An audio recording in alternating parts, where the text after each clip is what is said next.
আগে তোমরা কাতলা মাছটাকে দেখো, এই দাগার পিসটা কত বড় সাইজের, আমার প্রায় মুখের মতনই সাইজটা লাগছে। এত আয়োজন কিসের জন্য? চলো আজকে সকাল থেকে ব্লগটা স্টার্ট করা যাক। এই বেল ফুল গাছটা আমি নিয়ে এসেছিলাম নতুন, তো এখন দেখো ঝিরিঝিরি বৃষ্টি পড়ছে আর একটা কুড়িও আছে, আর আমি গাছের আগে সব ফুলগুলো তুলে নিলাম।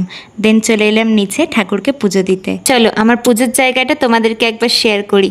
তোমরা কিন্তু কমেন্টে লিখে যেও হরে কৃষ্ণা আর জয় বড় মা। পুজো দেওয়া কমপ্লিট করে আমি আর ভাই রওনা দিলাম বাজারের জন্য। ভাইকে ছাড়া আমার বাজার দিতে খুব বোর লাগে, তো এখন বাজার করা কমপ্লিট করে চলে এসেছি বাড়ি। মাছ নিয়ে মাংস নিয়ে, মাংসটা দেখতেই পাচ্ছ আমি অলরেডি ম্যারিনেট করে রেখে দিয়েছি, আর একদিকে মা ডালটাও চাপিয়ে দিয়েছে। আজকে এত আয়োজন কিসের জন্য তোমাদেরকে তো বলাই হলো না। আজকে হলো আমার ভাইয়ের জন্মদিন, এর জন্য একদম সকাল থেকেই প্রিপারেশন চলছে রান্না বান্নার জোর কদমে। আজকে আমি করছি চিকেন কষা, মানে চিকেন কষার দায়িত্ব এখন আমারই হয়ে গেছে। আর মা তার আগে মাছের মাথা দিয়ে ডালটা আর পায়েসটা অলরেডি করে রেখেছে, আর এখন মাছের কালিয়াটা করে নিচ্ছে। আর এখন চলছে আশীর্বাদ পর্ব, বাপি আর মা ওকে আশীর্বাদ করে নিল। হ্যাঁ, সাধারণত আমার ডেইলি ভ্লগে তোমরা হয়তো ভাইকে দেখতে পাও না, কারণ ও একদমই ক্যামেরাবন্দি হতে চায় না। আজকে অনেক রিকোয়েস্ট করে ওকে ক্যামেরাতে আনা হয়েছে। চলো এবার তোমাদেরকে মেনুগুলো শেয়ার করি। মাছের মাথা দিয়ে ডাল, কাতলা কালিয়া আর চিকেন কষা অ্যান্ড পায়েস, আর 5 রকম মিষ্টি, দই। খাওয়া দাওয়া কমপ্লিট করতে করতে বিকেল হয়ে গেছিল, কারণ রান্নাবান্নার জন্য মা আর আমি ছিলাম, একটু খেতে দিতে লেট হয়ে যাওয়ায়